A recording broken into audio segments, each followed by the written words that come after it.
ये video actually Rishabh Pant की century से पहले ही बनाई गई थी एंड इसी वजह से वो पार्ट इस वीडियो में नहीं है और इसके स्टार्ट्स लास्ट वीक के हिसाब से है। Well I am really happy उन्होंने सेंचुरी स्कोर करी, बट इस वीडियो में हम उसे इंक्लूड नहीं कर पाएंगे। तो जो लोग कमेंट में ज्ञान देने आ रहे हैं, आई गेस आप लोगों को चीजें समझ आ जाए। Thank you. अब आगे वीडियो को देखते हैं।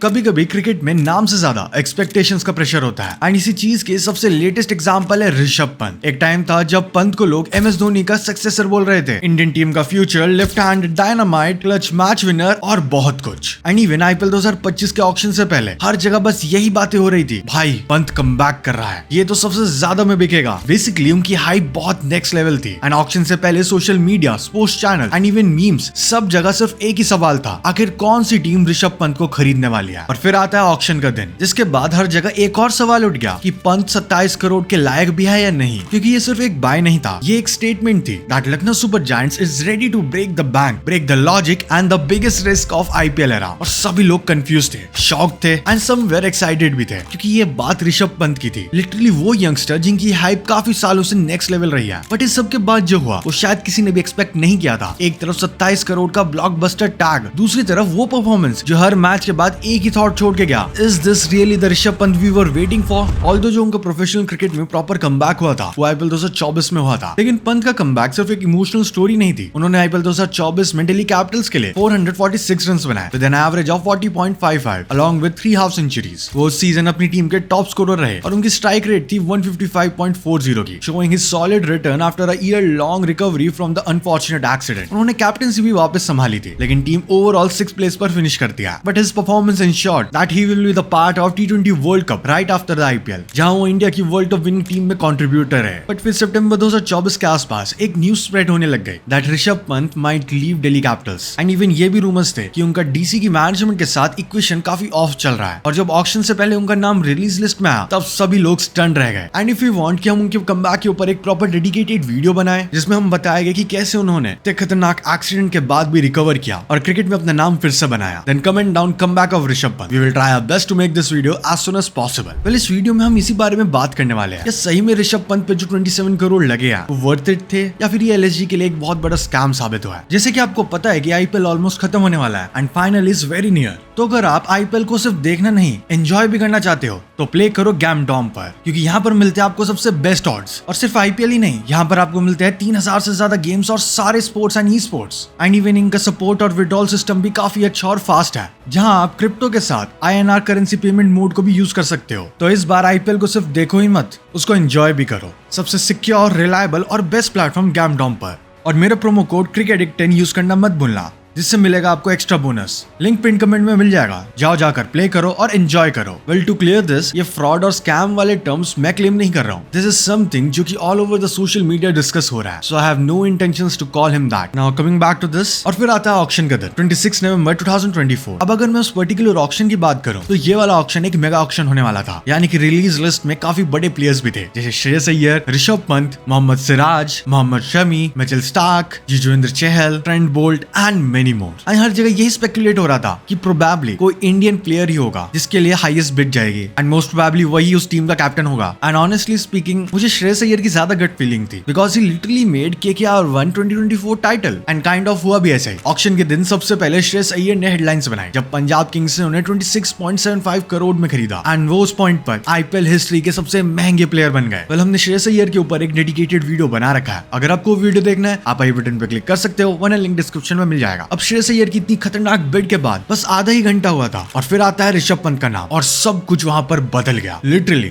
सबसे पहले लखनऊ सुपर जायंट्स और RCB ने बिडिंग शुरू करी। जैसे ही बिड 11 करोड़ पहुंचा उसके बाद RCB ने बैकआउट कर दिया। फिर SRH ने भी इंटरेस्ट दिखाया, लेकिन 20.75 करोड़ तक पहुंचते ही SRH ने विड्रॉ कर लिया। और उसके बाद आते हमारे टकलू अंकल, यानी कि दिल्ली कैपिटल्स के ओनर, जिन्होंने लिटरली परफेक्ट टाइम पर अपना RTM कार्ड यूज कर दिया। लेकिन LSG ने तुरंत अपना बिड 27 करोड़ तक बढ़ा दिया, जिसे सुनकर सब लोग शॉक थे। लाइक सीधे 27 करोड़ की छलांग, जिसके जवाब में DC से मैच नहीं कर पाई और LSG ने पंत को अपनी टीम में शामिल कर लिया एंड ऋषभ पंत बन गए IPL हिस्ट्री के सबसे एक्सपेंसिव प्लेयर। वेल इस सब में सबसे बढ़िया बात ये थी कि फाइनली कोई इंडियन प्लेयर एक्सपेंसिव प्लेयर बना, ना कि कोई फॉरेनर। अब इस सब के बाद लखनऊ के ओनर मिस्टर गोइंका ने बाद में ये कहा था, ये हमारी प्लानिंग का हिस्सा था। RTM को अवॉइड करने के लिए हमने 27 करोड़ का बिड दिया। एज दिल्ली कैपिटल्स अय्यर के लिए 26.5 तक गए थे, तो हो सकता था वो पंत के लिए भी वहीं तक जाते। वेल ये तो मिस्टर गोइंका का मानना है, but as we all know Delhi capitals के टकलू अंकल वो कितना ज्यादा खुश थे. So we know what happened mister Goenka, so don't worry. Clear, ये टकलू अंकल वाला टैग मीम वाले रेफरेंस से है. This is not to disrespect और कमेंट ऑन हिम. अब ऑक्शन के दिन तो सबको लगा था कि लखनऊ ने जैकपॉट मार लिया है एंड आईपीएल के शुरू होने तक ऋषभ पंत की हाइप बहुत नेक्स्ट लेवल जा चुकी थी. कुछ लोग उनका फ्यूचर प्रेडिक्ट कर रहे थे because of KL Rahul and Goenka controversy, and कुछ लोग तो ये कह रहे थे कि या तो ये ऋषभ पंत का बेस्ट सीजन होने वाला है या फिर सबसे worst, again because of mister Goenka's past references. And फिर जब आईपीएल 2025 शुरू होता है तो सबकी नजरें थी ऋषभ पंत के ऊपर ही. Was the main spotlight. 27 crore का टैग, कैप्टनसी की जिम्मेदारी, साथ में विकेट कीपिंग भी, और एक टीम जो उनके दम पर अपना पहला आईपीएल टाइटल जीतने का सपना देख रही थी. लेकिन जो आगे हुआ वो ना तो ब्लॉकबस्टर था ना ही inspirational. It was literally a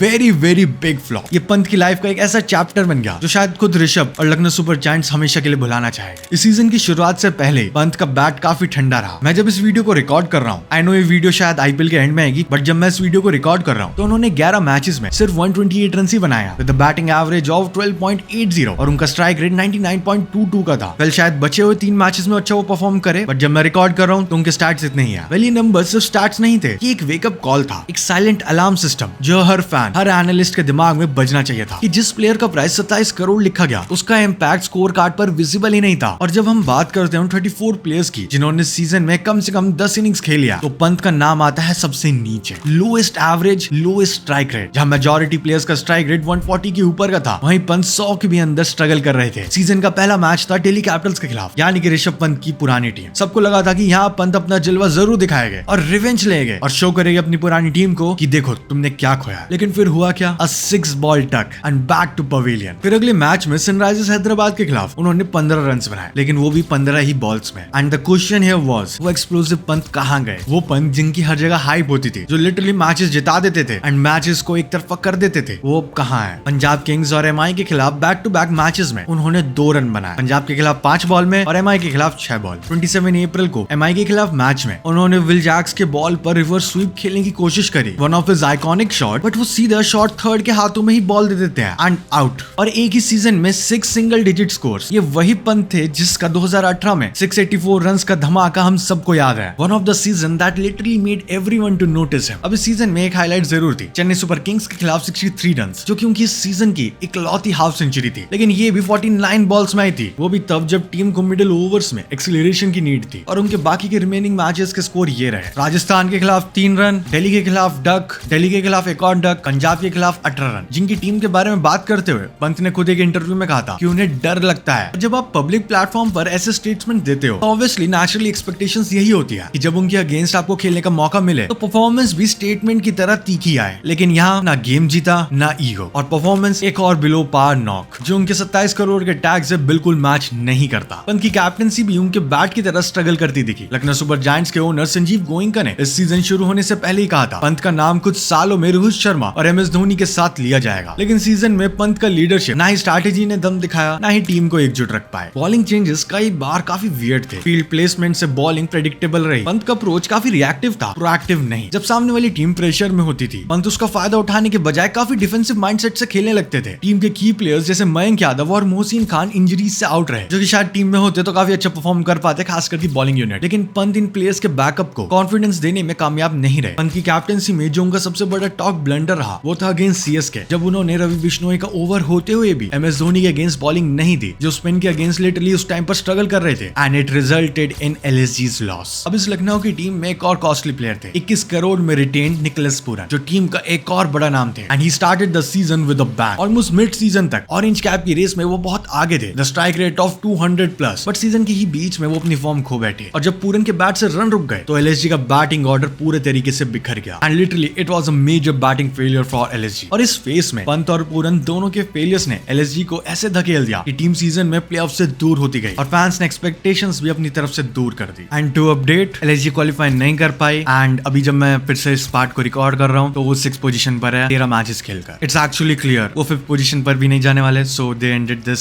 season at 6th position. अब पंत के फैंस यही बोलते रहे कि 27 करोड़ का टैग और कैप्टनसी का प्रेशर उन पर भारी पड़ा, to which I actually agree, because social media पर भी यही बातचीत चल रही थी कि पंत रशिंग कर रहे हैं एंड अपना नेचुरल गेम भूल गया, और यहीं पर प्रेशर का मेन रोल आता है. अब यहाँ पे कई पीओवीज आ सकते हैं, बट आई फील इस सही में 27 करोड़ का जो टैग था और कैप्टनसी का प्रेशर, एंड जैसे कि हमने मिस्टर गोयनका का प्रीवियस प्रीवियस बिहेवियर देखा है, उस हिसाब से इट्स काइंड ऑफ क्लियर कि पंत के ऊपर कितना ज्यादा प्रेशर था टू एक्चुअली शो हिमसेल्फ। लेकिन अगर हम दूसरे पीओवी से देखें तो यहाँ पर ये सवाल अराइज होता है कि ये प्रेशर सिर्फ पंत के ऊपर था। हर आईपीएल प्लेयर पर एक्सपेक्टेशंस होती है क्योंकि लिटरली टीम आप पर इन्वेस्ट कर रही है, और जब बात 27 करोड़ की हो तो परफॉर्मेंस भी उस लेवल का होना चाहिए। पंत न सिर्फ बैट्समैन के रूप में फेल हुए बल्कि कैप्टन के रूप में भी, जो अपनी टीम को इंस्पायर नहीं कर पाए। ये सीजन पंत के लिए एक केस स्टडी बन गया कि टैलेंट और पोटेंशियल के बावजूद कंसिस्टेंसी और माइंडसेट कितना मैटर करता है। 27 करोड़ का टैग एक अपॉर्चुनिटी था, लेकिन शायद पंत के लिए एक बोझ बन गया। एलएसजी के फैंस अभी भी उम्मीद लगाए बैठे हैं कि अगले सीजन में पंत वापस आएंगे अपना डायनामाइट अवतार लेके। लेकिन क्या मिस्टर गोइंका जैसे ओवर एक्टिव ओनर पंत को रिटेन करेंगे इस प्राइस पर? ये तो टाइम बताएगा। But you know what, I just want to clear, मैं यहाँ पर ऋषभ पंत को कुछ गलत नहीं कह रहा हूँ, but I am just telling कि कई बार चीजें उस वे में नहीं होती जैसे कि हम प्लान करते हैं या सोचते हैं या लिटरली एक्सपेक्ट करते हैं। And this